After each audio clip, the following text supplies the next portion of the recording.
is aware of the extent of our airspace vulnerabilities and failures and the degree to which they've already been exploited and are being exploited today, and the challenge that we face in trying to sort this out. I also want to pivot a little bit based on earlier conversations. I wasn't going to get into this so much, but Dr. Lowe talked about spending $1 billion or so to develop new sensors to collect information. One of my career frustrations in the intelligence community has been that we have incredible sensors that are far more than $1 billion, and we have a great many of them. And they are collecting information today which is directly pertinent to this topic, but that information is not reaching Congress, it's not reaching the scientific community. In many cases, I don't think it's reaching AERO, which is the office that Congress established to study and evaluate this phenomenon. So if we could have the first slide, please. What is this? Can you do that for me? Yeah, so here's just a little overview of topics I'm going to touch on, which is the word shocking, I think, is not an exaggeration or hyperbole in this case. We really are effectively naked from an air defense standpoint when it comes to these drones. I'll talk and provide very specific examples to illustrate that, and the UAP. Let me begin here. Okay, this is unfortunately I don't have this right in front of me, but this is a map that displays roughly the coverage provided by something called the solid state phased array radar system. These are reportedly the most powerful emitters on the planet. If there are other civilizations in nearby solar systems, they're more likely to detect these emitters than probably anything else on our planet. How many UAP would you guess they have detected in, say, the last 20 years that have been reported to AERO? Zero. How is it possible that the most powerful radar, I've been writing about this for years, by the way, fecklessly. This is not a new point. I've been trying to get Congress, somebody in Congress to listen to this and pay attention for years. Kirk will testify to that at the Armed Services Committee, because I keep going up there and have been for years saying, guys, how come this thing never detects any UAP? How is that possible? These are the most powerful emitters on the planet. And look at the area they cover. And oh, by the way, when you look at the area they cover, we keep having reports over and over again from tactical systems, from ships, plane, and aircraft in the areas covered by these radar. So Aegis ships, planes flown by Mr. Ryan here and his naval aviator colleagues and others are reporting UAP constantly in these areas, but somehow these systems never seem to see a UAP ever. How is that possible? And how come nobody's asking about that? Is this a Chinese balloon situation where all we need to do is tweak the filters, and lo and behold, we're going to bring into focus something which is, drones, if nothing else, they're a vital, absolutely vital air security significance. We know that in Russia and Ukraine today, drones are causing more casualties and killing more people than any other weapon system. Right? So this is utterly transformed warfare as we know it. Here's a multi-billion-dollar system. It's up and running. This is the successor to the old ballistic missile early warning system. So its primary function is to detect ballistic missiles coming over the poles from Russia or China or from North Korea and to develop intercept solutions. But it also has a mission of detecting sea-launched cruise missiles and bombers and so forth. So there's one of several possibilities. Either we've spent billions of dollars on a system that's not performing as it should be, or it just, maybe needs some tweaks in the filters to expand the range of things it reports on. One of the challenges with these systems is to avoid clutter, right? Because they're so powerful, they collect so much. They've got to filter it down so what's being displayed is reasonable and appropriate to the mission. It could be a problem of that sort. Or it's simply so highly classified that the information is not reaching Arrow. I favor the latter. I think that's what's going on. And I think if Congress were to poke hard on this, maybe get an Inspector General to look at these possible options, or otherwise look into this, they would get some answers. Quick question. Is that data from that system being archived? I believe so. I don't know how far back they go and how that's a great question. I don't know how far back it goes. And one of the things, so when you approach NORAD about this with the Air Force and you start asking about this data and what are they seeing? So right now, my understanding is, by the way, that they don't even tell Aero, whose director is supposedly cleared for everything, they don't even tell him when they scramble fighter aircraft to conduct intercepts. So they're regularly scrambling fighter aircraft. I've talked to and interviewed on television a NORAD officer who told an account of walking into Cheyenne Mountain where he, for duty, and everybody was standing on their feet looking at the big screen, and there was a UAP coming down from the Arctic along the east coast of the United States. And the commander-in-chief of NORAD said, quote, "I want that thing." And everybody said, "Yes, sir," and they were launching everything we had on the East Coast. Couldn't get it near it, couldn't get a radar lock. It disappeared out over the southern Atlantic. Is that the only time that ever happened?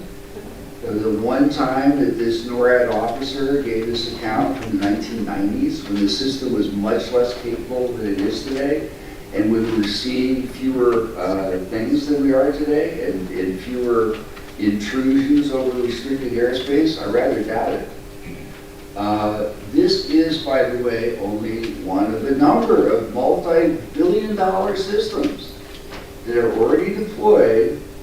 They're collecting data that bears directly on this topic that don't seem to be reporting anything to Aero. So Aero issued a report. In their last report, they said, we don't have anything, haven't seen any UAP in space, but there were, I think, 40 instances in which ground-based reporters, like civilian airline pilots, reported things far above, beyond what they call the Kármán line in 100,000 feet, which is what they consider outer space for these purposes. Now, there's another system called the ground-based electro-optical deep space surveillance system, which is a ring of cameras circling the globe that does nothing but stare at the night sky all night long. How come those systems didn't detect what these pilots are talking about? They're looking up saying, I saw these bright lights moving, et cetera, et cetera. Well, there's one of these cameras on top of one of our highest peaks in Hawaii, and it does nothing but stare at the night sky. That same night sky all night long. Did it miss that? Was it a cloudy night? Has any of those cameras ever collected one of these incidents? They said there were 40. I would think somebody ought to take an inventory and say, we want to know which of these surveillance systems is reporting UAP and which are not, and what specifically are they reporting. Take an inventory. Again, is there a systemic problem or failure with these systems? The taxpayers spending billions of dollars, I would think we would want to know that. Now, interestingly, with regard to the GI system, I, on one occasion, had a colleague who was visiting for a sort of routine oversight purpose many years ago. And I said, while you're there, Pete, why don't you ask them if they ever seen anything strange? I didn't want to say flying saucer, but that's what I was alluding to. And he knew what I was talking about. So he asked the question, and sure enough, just a month before, on that one occasion when the question was asked, they had indeed collected photographic imagery of what was 4 or 5 objects moving through the night sky in formation, traveling parallel to the Earth's surface. I don't know that the question has ever been asked since. That was probably 20 years ago. I find it hard to believe that in all that time that they haven't collected anything relevant to this question. And I don't understand why that data is not getting error. And I don't know if anyone has even gotten a checklist to make sure that when Congress issued this directive and said, there's a reporting requirement now, everybody needs to report this stuff, it needs to go to the Air Force, it needs to filter down through the commands. Is anything coming back up from these systems? Do these people even know they're supposed to report? And is there any reporting of that kind going on? There's another system called the Space-Based Infrared System. Multi-billion-dollar system. This is again in the unclassified domain, what I'm talking about here. There's quite a bit, additionally, that is paid for by the taxpayer that's pertinent. It's a very robust system with satellites in multiple orbits, highly elliptical orbits, geospatial orbits, very high precision. It's looking for infrared and heat kinds of events. As far as I know, they have detected, reported to Aero 0 UAP incidents. Okay, maybe nothing happened. Maybe they haven't seen anything, but it does make you wonder. In this case, it's particularly strange since we know there are dozens, if not hundreds, of UAP incidents happening within the areas that this system is supposed to be providing coverage of. For example, the famous Nimitz incident occurred, almost directly in front of the radar at Beale Air Force Base, right off the coast, and this went on for about a week or so, and you had objects descending from 60,000 feet and back up. So I don't think anyone could say, well, they were so small and they were so close to the water, it wasn't within range of the radar. These things were at very high altitudes, and this was going on a sustained basis. So my suspicion is, now I understand that that data could be highly classified, I could understand why it might not be in the public domain. What I can't understand is why Aero does not seem to be aware of this data, if it exists, and why the appropriate congressional committees do not seem to be aware of and informed of this. Do I realistically expect anything to happen because I'm raising this here? No, because I've been doing this for years. But what the heck? We're here, might as well try again. Let's go on to the next slide. So we have an incredible series of events that have been happening. I wrote an article a year ago to this month called "Who's Operating the Drones Plaguing the U.S. Military?" And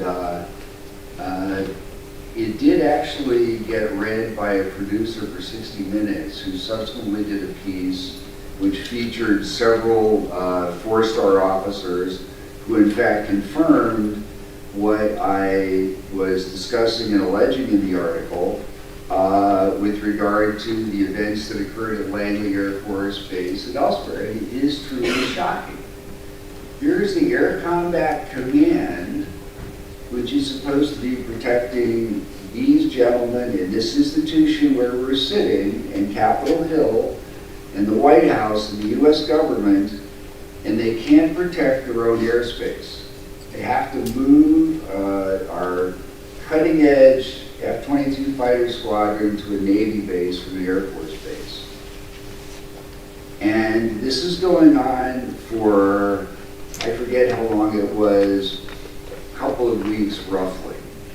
And we're talking about strange craft, bright lights, appearing hovering over this base, making it unsafe to fly night after night after night.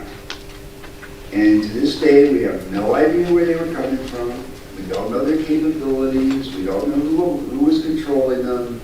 And that remains true, not just for that base and that incident, but for numerous other bases. So the first incident, and the war zone is a great source for people interested in this topic, by the way, terrific reporting.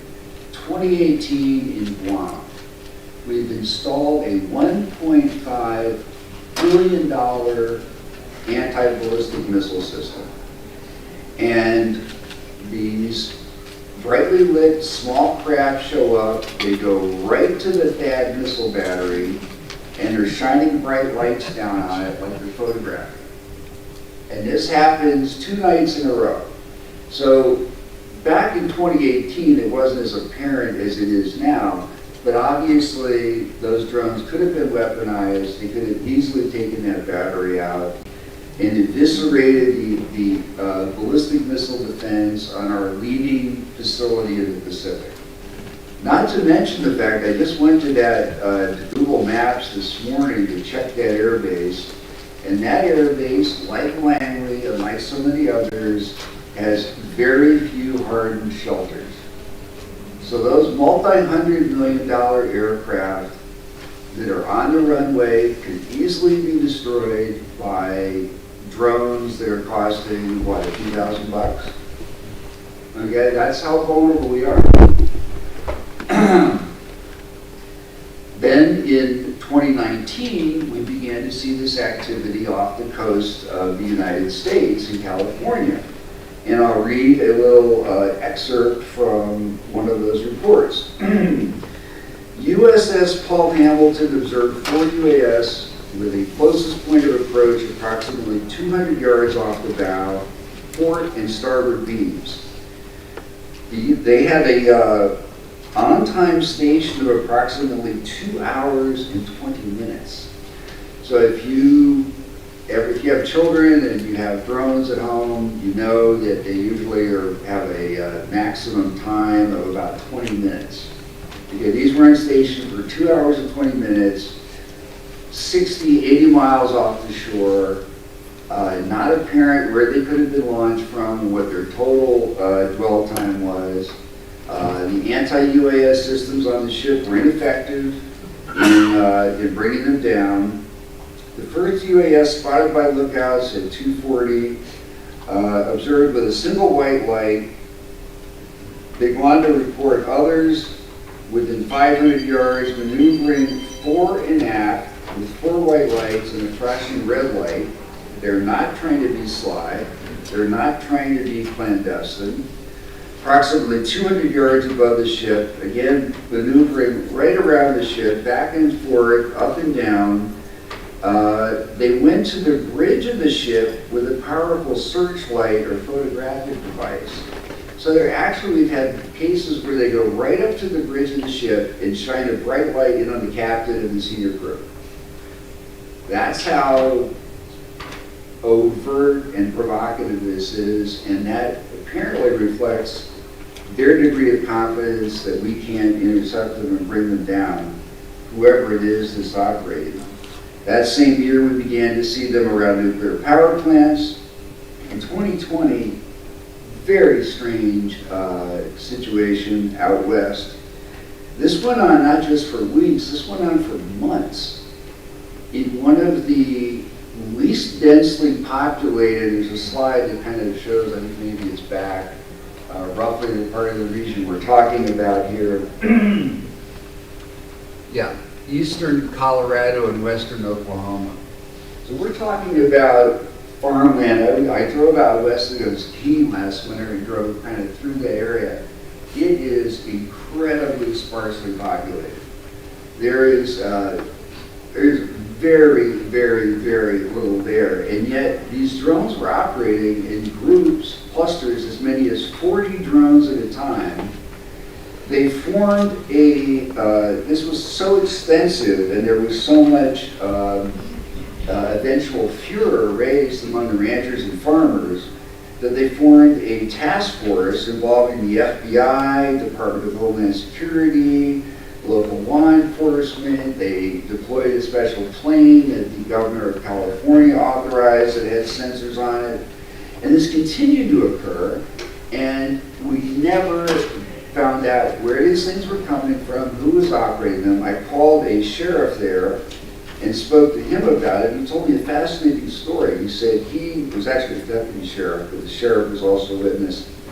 They responded to a call, and there were a group of these lights over this farm, and a brighter light came in, a larger light, and the smaller lights went inside of it.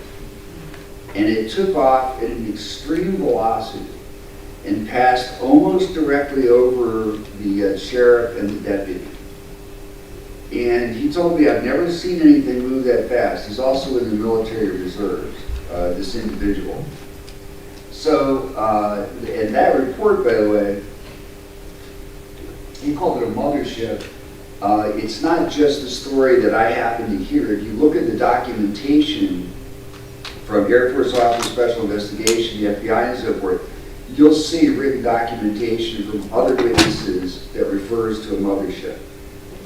So this is actually well documented, very strange and very concerning. We don't know what is operating in our airspace, and this continues, often in militarily sensitive areas. 2023, Arizona test ranges. You've heard about Langley, but we do a lot of flying in the Southwest. Flying conditions are great. It's a terrific place for the Air Force. We have large Air Force bases there. And some of the strange things we're seeing in the number and the rate and frequency with which this is happening is extraordinary. So this includes, now your average drone is restricted to a flight of 450 feet. We've got F-35s and F-22s, well in this case F-35s. They're encountering drones at 15,000 feet, 17,000 feet, 35,000 feet, going 500 miles per hour in restricted military airspace. Meanwhile, in an adjacent area, and I included in my PowerPoint briefing, you can find videos from the Department of Homeland Security, 9 of them, about some of the strange things that they're seeing on the border.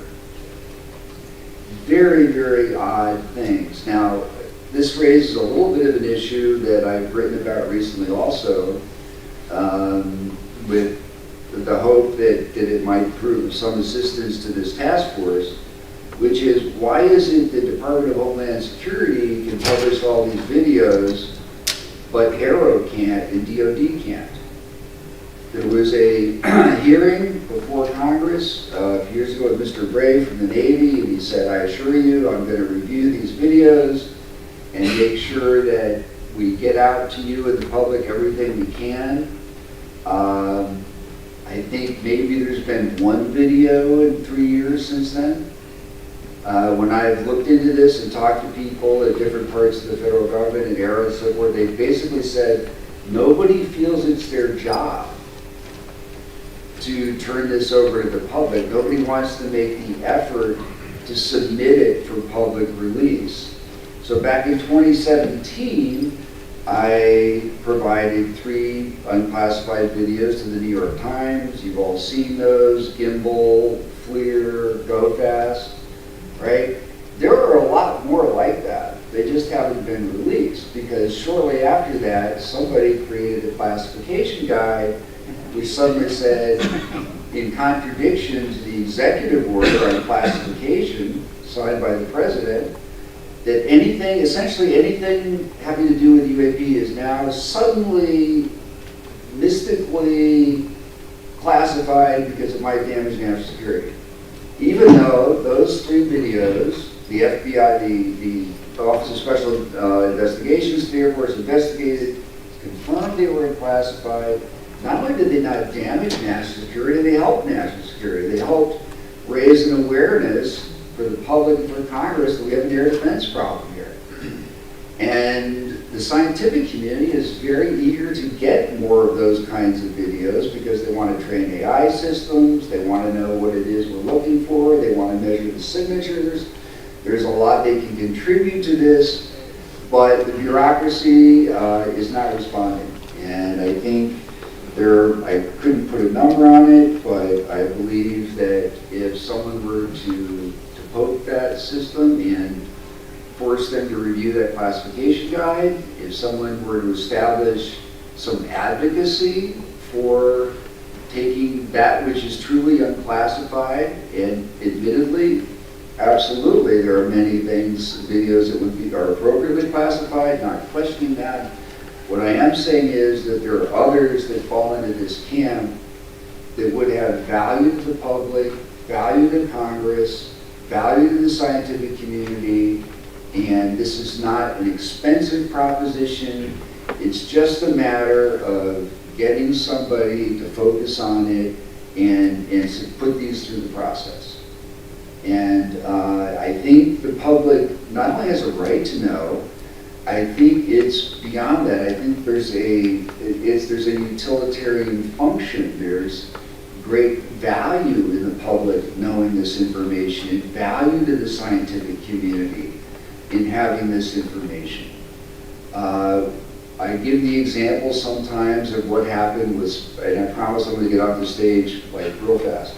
I'm starting to fall into my own stuff here that I get into, but the Sputnik program, I have no doubt if they could have kept it secret, the CIA would not have told the American people the Russians had a satellite in orbit. And we wouldn't have had the space program when we did, we wouldn't have gotten to the moon when we did, because the people wouldn't have gotten fired up and said, oh my God, this is not acceptable that the Russians are ahead of us and we need to act. And Congress took action. And it was, it actually, ironically, we ended up collaborating with the Russians in space, and it actually helped facilitate some peaceful developments and relations. I think there are a lot of benefits along those lines that could accrue, but it's going to take some effort and on the part of Congress, I think, to compel this to happen if it's going to happen. So with that, I will close and thank our congressional sponsors for taking an interest in this and giving us the opportunity to express our concerns and share what we've learned thus far about this problem. Thank you. Can I ask a 5-second question? This high-resolution 4K videos of UAP, is this stuff that you know about, or is this stuff that you've seen? Well, there's some stuff that I've seen and I've asked about, and I think there's one video I've seen that they're going to declassify. And I hope that happens. It wasn't I would say it was 4K. It was more like what you've seen, is infrared sensor, gun camera video along the lines of what the New York Times published and the Washington Post subsequently. So it's that kind of video from that sensor system. So we know it exists. It's there. Oh, yeah. And now, by the way, we're at a point now where the Arrow has received somewhere in the neighborhood of 1,800 military reports. 1,800 in just the last few years. Some of those are iPhone videos, so I don't think there's a big sources of methods issue there. There's a variety of, some are from, stuff you get at Best Buy from sailors on the ship with a video camera, like that. There's got to be a number in that mix that could be revealed. And beyond that, as I said, I think there's a lot of high caliber sensor data. The American people have already paid for many of these sensors. They're out there, many of them, and they're collecting pertinent data. Avi is, Dr. Loeb has benefited from the data that had to do with the reentry of the interstellar vehicle. It was a great example of a taxpayer-funded system that contributed to science in a very meaningful way. I'm here to tell you, I think there's a lot more of that kind of thing that could be made available if someone did a thorough assessment of the sensor systems that we have and what they're collecting, and took a hard look at the classification issues. We also had a system, precedent ones, where we cleared for global warming some scientists to look at some classified data related to that scientific problem set, and that's conceivably another, there's problems with that because scientists want to be able to publish, of course. They want their colleagues to be able to see everything possible about the sources, but there are a variety of opportunities I think we're missing. At the same time, there's a huge national security issue here. And we've got stuff in our skies, some of it could represent technological surprise that we need to find out about. And you've got these unmanned systems at 35,000 feet, that's a mile higher than the top of Mount Everest, going 500 miles an hour in restricted military airspace. I would say we've got a lot of work to do.